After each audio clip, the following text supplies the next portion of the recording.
Another thing I'll bring up is advisors, um, people who have suggestions or who analyze your strategies and plans as a leader.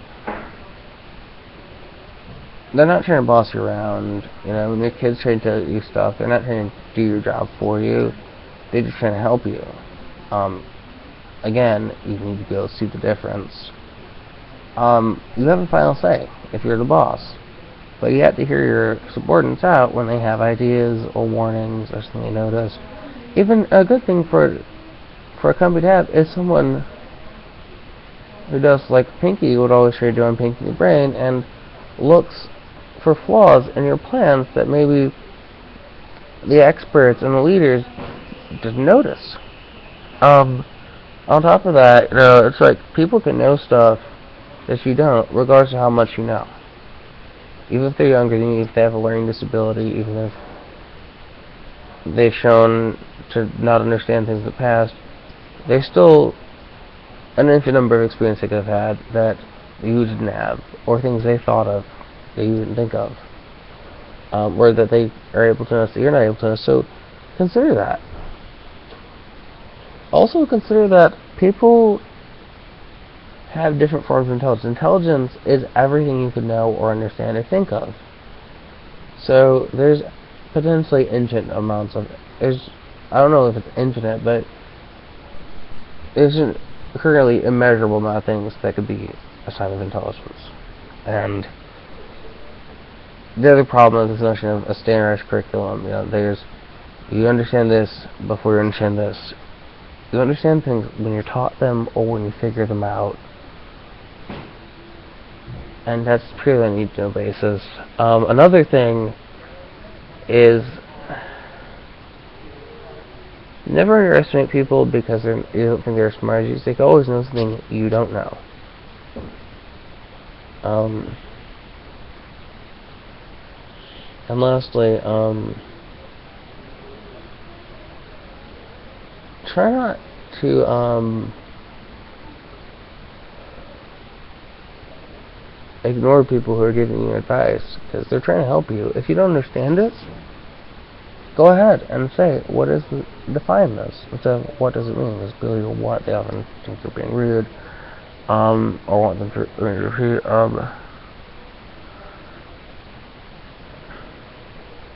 The other thing is, people don't always know. I tried to be on this already. And lastly, if someone recommends, saying like a child recommends something, if you know for a reason that it doesn't work, you have to explain it to them. But if your reasons are irrelevant, or you're just shutting them down, they can call you out for it. And if you don't know what all is possible in that field, don't tell people it's unrealistic because it's almost things you see on TV. It's the genetic fallacy all over again. And lastly, if you're an advisor giving suggestions, don't worry about it getting done to the letter. It's like commissioning an art piece. If you have an exact idea of what art should look like, make it yourself. Because the people making it have the right to think of their own interpretation, their own style. Another thing I heard in Advice for Actors in a seminar is you never tell an actor exactly how they should say a line, the exact voice and tone of voice and pitch and pace, or the exact way they should move, because you're doing an actor's job for them. The actor's job is to create the character, interpret the character, to be the character. Another thing kind of that is improv. You give people a basic premise and the setup to the story, and they do what they want with it. Instead of breaking it all down for them how it's supposed to end, what they can and can't do, give them a basic premise where they start out and let them have at it. And if there's anything you want to do it yourself. Write it yourself, and then let other people read it and tell you what they think. The other thing about people giving advice, like creative writing teachers, listen to them. And they're trying to help you. Criticism is not about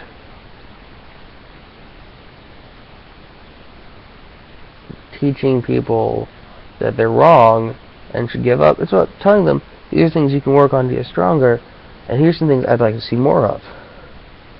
So it's criticizing people. You gotta be careful.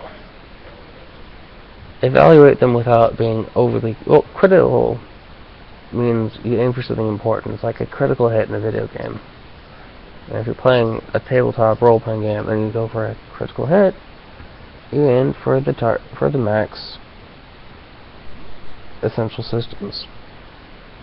Criticism has to be essential. It has to be on point. It has to be targeted. But you have to know how to get direct with people. Tell them exactly what they need to know, and without beating around the bush. But also, you have to avoid just making fun of them, talking about them like you don't like them, and tell them what they can do to improve without saying that they're a bad person or their stuff isn't good.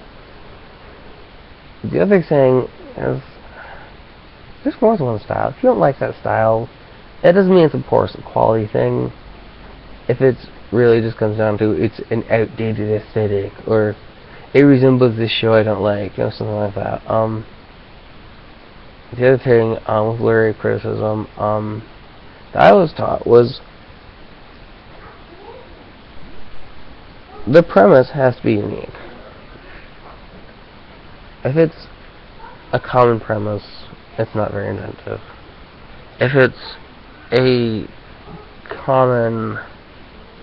generic description, it's not very interesting. Think of it this way. I don't care how good the movie is. If the book will be boring, it's not going to get greenlit. This brings up another point, is that it's more important to have how things are unique, rather than how big they are, how much better they are than something else, and measuring them. This is very important for story writing. It's also very important for evaluating people and their talents, and the experience of a movie. It's like, and the other thing is, when people make a unique premise for a movie, they do what they want on their initiative, and then people who come along and emulate it try to do a bigger and better version of that, whereas the original is always the best, because it's never been done before. And original can mean the first example of things, and it can also mean things that you haven't seen before, because they're the first example of a thing like that. The other thing is, when people make fun of things you don't like, sometimes they give reasons. So when you write these posts about a YouTube video you don't like, or a review of a show you don't like, pare down the review to just the things that are actually wrong with the series and how it could be better. And also think of some things you like. If you really try it, there's going to be something you like, if you have a variety of interests. The other thing, realize the shows you don't watch, the games you don't play, the books you don't read, there's always going to be people who really care about it. You're going to offend by saying, oh, you should never read this, it sucks, it's porn, it's trivial, it's not proper literature, it's not serious comics, whatever you want to call it. The other thing, back to advisors, listen to them and work what they tell you into your plan. Far too often, any of these ambitious leaders don't listen to their scouts, and that's how Custer died. He knew from his scouts, or his trusted scouts, that weren't going to trick him, that there was an overwhelming number of Indians. I don't remember which tribes they were, though. He didn't listen, and he decided to go ahead and fight.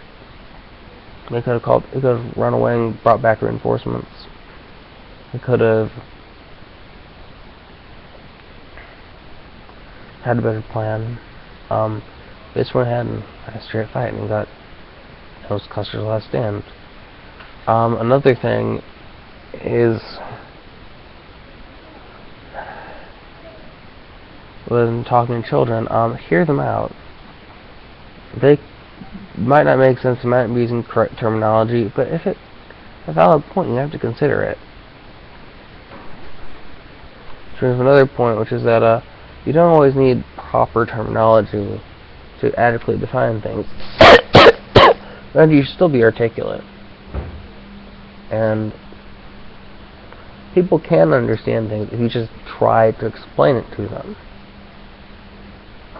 The other thing, kids do. If you try to explain things and describe them, and stop telling them whether they understand what you think. Don't tell people it's not what they think if you don't know what they're thinking. And that's even if you do, that's filler. The other filler is it's not like such and such that you may not even really be an expert on the nitty-gritty of. The other thing is comparing things. Instead of comparing things, you don't know that people can get the reference. Just describe them. The other thing is prove your vocabulary. If people will ask what those words mean, you can tell them. And the other thing, when you tell people what a word means, don't say it's the opposite of this. It's like that. Or just describe it from the top. They don't know that stuff, apparently. I think this comes down to people not wanting to talk about sex and around children at the dinner table, but their teenage son wants to know that and has a right to know that. That's the other thing. Talk about stuff directly and gradually introduce your kids to the adult world. Because it's there. And they can see it, but they don't worry about it until it becomes this mysterious, creepy thing that people won't tell them about or refuse to answer. Well, I'll save the rest for another video.